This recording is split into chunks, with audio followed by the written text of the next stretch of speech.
हरे कृष्णा, राधे राधे, जय माता दी। दोस्तों, नवरात्रि आने ही वाली है और आज हम बात करेंगे अखंड ज्योत के बारे में। नवरात्रि का हिंदू धर्म में विशेष महत्व है और साल में 4 नवरात्रि आती है, जिसमें से 2 गुप्त है और 2 चैत्र और शारदीय नवरात्रि है। अभी जो आने वाली है वो है शारदीय नवरात्रि। इस नवरात्रि के दौरान माता रानी की 9 रूपों की पूजा अर्चना की जाती है। घर में कलश स्थापना होती है और साथ में अखंड ज्योत की स्थापना होती है। अखंड ज्योति पूरा 9 दिन तक बिना बुझे जलाने का प्रावधान है। अखंड ज्योति जलाने के बाद आप घर को अकेला छोड़ के नहीं जा सकते, घर पे ताला बंद करके नहीं जा सकते। कोई ना कोई होना चाहिए अखंड ज्योत को देखने के लिए। ये भी मान्यता है कि जब 9 दिनों का संकल्प लेके अखंड ज्योत प्रज्वलित किया जाता है, तब 9 दिनों तक उसकी बुझना नहीं चाहिए। आपको हमेशा ध्यान रखना चाहिए कि ज्योति हमेशा प्रज्वलित रहे।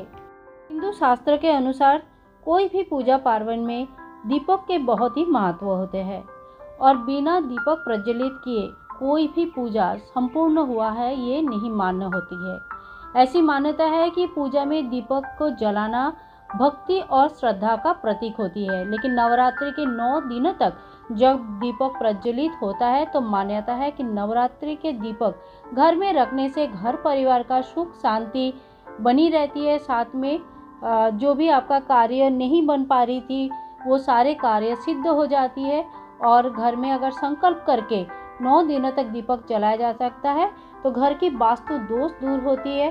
साथ में बिगड़े हुए काम बना देते हैं माता रानी और बहुत सारे पॉजिटिव इफ़ेक्ट्स आते हैं और घर में एक पॉजिटिविटी रहते हैं। नेगेटिव जो इफ़ेक्ट्स है घर में, अगर कोई ऐसा बाहर की ऊपर की शक्तियाँ हैं तो वो भी चली जाती है। घर में नवरात्रि के टाइम पे दीपक जरूर प्रज्वलित करना चाहिए, पर एक बात का ध्यान रखें, अगर घर पे कोई नहीं है या आप पूरे ध्यान से दीपक का ध्यान नहीं रख सकते हैं तो संकल्प करके दीपक प्रज्वलित ना करें। बिना संकल्प का भी दीपक प्रज्वलित कर सकते हैं। अखंड दीपक प्रज्वलित करने का कुछ विधि रहते हैं। अखंड ज्योति प्रज्वलित करने का एक ही मतलब होता है कि जीवन का जो अंधकार है वो माता रानी के आशीर्वाद से उज्जवल हो जाए, वो अंधकार चला जाए। आमतौर पर लोग पीतल के दीपदान करते हैं, दीप पात्र में अखंड ज्योत प्रज्वलित करते हैं। यदि आपके पास पीतल का पात्र है या तो फिर मिट्टी की पात्र है, ध्यान रखें अखंड ज्योति पीतल के पात्र या मिट्टी के पात्र में जलाएं। और जो मिट्टी या पीतल का जो दिया होगा जो जिसमें आप अखंड ज्योत प्रज्वलित करने जा रहे हैं वो थोड़ी बड़ी साइज़ का होना चाहिए ताकि उसमें ज़्यादा से ज़्यादा तेल या घी आ सके। छोटी सी दिया में कभी भी, छोटी सी बाती फुल बत्ती में कभी भी अखंड ज्योत नहीं प्रज्वलित किया जाता। मिट्टी के दिया में अखंड ज्योति जला रहे हैं तो ध्यान रखें नया मिट्टी का दिया यूज़ करें और मिट्टी के दिया को 1 दिन पहले ही पानी में डुबा के रखें ताकि ये पूरी पानी सोख ले। नहीं तो जब अखंड दिया जलाएंगे नया दिया में तो वो पूरा तेल पी जाएगा और अखंड दिया जलाने में प्रॉब्लम होती है। अखंड ज्योत जलाने के लिए मिट्टी के दिया यूज़ कर रहे हैं तो एक बात और ध्यान रखें कि इसमें अगर घी का दिया जला रहे तो मिट्टी ठंडी होती है और इस समय ठंडे से कभी कभी घी जम जाती है जिससे अखंड ज्योत प्रज्वलित रहने में प्रॉब्लम आ सकती है। तो अगर मिट्टी का कर रहे हैं तो तेल से करना ज़्यादा प्रैक्टिकल होगा, ज़्यादा सही रहेगा। अखंड ज्योति की जो बाती है वो विशेष महत्व रखती है और देखा जाए तो ये अखंड ज्योत का जो बाती है वो कच्ची रुई से आप बना सकते हैं या रक्षा सूत्र से बना सकते हैं। चाहे तो आप ये घर पे बना सकते हैं, चाहे तो ये खरीद के भी ला सकते हैं। पूजा में प्रयोग किए जाने वाले जो कच्चा सूत होता है उनको लेकर बाती की तरह दीपक के एकदम बीचों बीच रखना चाहिए। अखंड ज्योति जलाने के लिए शुद्ध घी इस्तेमाल करना चाहिए। अगर संभव नहीं है तो आप तिल के तेल या सरसों का तेल का भी इस्तेमाल कर सकते हैं। अखंड ज्योत को माता रानी की दाएं ओर रखनी चाहिए, लेकिन बहुत जगह ये मान्यता है कि अगर दिया तेल की है तो माता की बाएं ओर रखता है। अखंड ज्योत जब जलाएंगे तो दीपक के लौ हवा से बुझ ना जाए, इसलिए कांच की एक चिमनी से ढक कर रखिए। ऐसा अखंड ज्योत आजकल मिलते हैं और बहुत पहले से भी मिलते हैं, आप उससे इस्तेमाल कर सकते हैं। संकल्प खत्म होने पर दीपक को खुद बंद मत कीजिए, खुद मत बुझाए, फूंक मार के हवा दे के या बाहर से मत बुझाए, बल्कि जब तक वो जल रहा है तब तक उसको जलने दीजिए। अखंड ज्योति की स्थापना करने का सबसे सही जो दिशा है वो उत्तर पूर्व की दिशा माना जाता है, ईशान कोण जिसको हम बोलते हैं, क्योंकि ईशान कोण वास्तुशास्त्र के हिसाब से वास्तु पुरुष के मुखमंडल होते हैं जिसमें सभी देवी देवताओं का बसवास होती है। तो इसीलिए ईशान कोण में अगर संभव है तो ईशान कोण में आप अखंड ज्योति का स्थापना कर सकते हैं। अखंड ज्योत कभी भी मिट्टी में सीमेंट में मतलब घर पे डायरेक्ट फ्लोर पे डायरेक्ट नहीं रखा जाता है। एक लकड़ी की एक पाटा ले लीजिए या लकड़ी का एक चौकी ले लीजिए, उसके बाद लाल या पीला कपड़ा रखना चाहिए।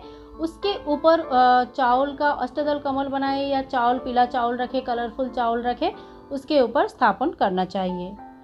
अखंड ज्योत प्रज्वलित करने से पहले हाथ जोड़कर श्री गणेश जी, देवी दुर्गा और शिव जी की आराधना करना चाहिए। दीपक प्रज्वलित करते समय मनोकामना जो भी आपका है मन ही मनो सोचे। ध्यान रखें मनोकामना जो होती है वो अपने और अपनों की अच्छाई के लिए होना चाहिए, सात्विक होना चाहिए। माता रानी आपके हर वो इच्छा पूरी करती है जो आप सात्विक तरीके से माता रानी के पास मांगते हैं। अब जान लेते हैं अखंड ज्योत प्रज्वलित करने का कुछ नियम है। नवरात्रि में अखंड ज्योति के लिए जो लौ है, अखंड ज्योति के जो लौ है वो पूर्व की दिशा में अगर जलते हैं तो आयु वृद्धि होती है। दीपक के लौ अगर उत्तर के दिशा और दिशा की तरफ होती है तो धन लाभ होती है। दीपक के लौ अगर दक्षिण की दिशा के ओर रखे तो ऐसा करने से धन हानि हो सकती है। तो अखंड ज्योत की जो गर्मी है वो कम से कम 4 उंगली तक चारों तरफ इतना गर्म होना चाहिए। बहुत ज़्यादा बढ़ा मत देना, जो ज्योत है उसको मध्यम रखना है, बहुत ज़्यादा हल्का भी नहीं रखनी है और बहुत ज़्यादा इतना ज़्यादा भी नहीं बढ़ाना है कि एकदम से चारों तरफ बहुत ज़्यादा गर्म हो जाए। दीपक की लौ सुनहरी जलनी चाहिए जिसके आपके जीवन में धन धान्य समृद्धि संपत्ति मान सम्मान कोई चीज़ की कमी ना हो।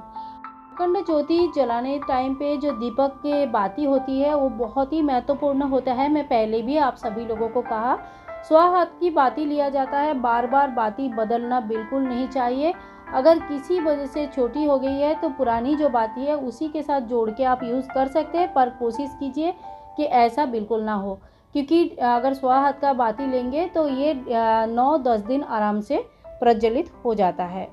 मिट्टी के दिए में अगर अखंड ज्योत जलाया जाता है तो माना जाता है कि ये सुख और समृद्धि, आर्थिक समृद्धि लेके आती है और चारों दिशाओं में आपका जो नाम है, कीर्ति है, जस है, ये फैलती है। माता रानी के आशीर्वाद से अखंड दिए जलाए जाते हैं। संकल्प किया जाता है। अगर आपको लगता है कि आप उतना ध्यान नहीं रख सकते हैं तो फिर आप बिना संकल्प के अखंड ज्योत पहले जलाने के प्रैक्टिस कीजिए और बाद में जब आपको लगे कि हाँ मुझे आ गया है तो नेक्स्ट ईयर और नेक्स्ट टू नेक्स्ट ईयर कभी भी आप इनका संकल्प करके अखंड ज्योत जला सकते हैं। कोई भी चीज़ का जब संकल्प किया जाता है तो उनको पूरी तरह से अपना जी जान लगा के उसको पूरा भी करना चाहिए। अखंड ज्योति पहले दिन स्थापन किया जाता है और 9 दिनों के लिए प्रज्वलित रहती है, लेकिन किसी वजह से अगर पहले दिन नहीं कर पाए हैं तो इन 9 दिनों के बीच में कभी भी आप अखंड ज्योत को प्रज्वलित कर सकते हैं, पर ध्यान रखें कि कम से कम 24 घंटा ये चलती रहे। और एक बात आपको बता दूं कि अखंड ज्योति जो है ये भी एक माता का, साक्षात माता का स्वरूप में पूजा किया जाता है।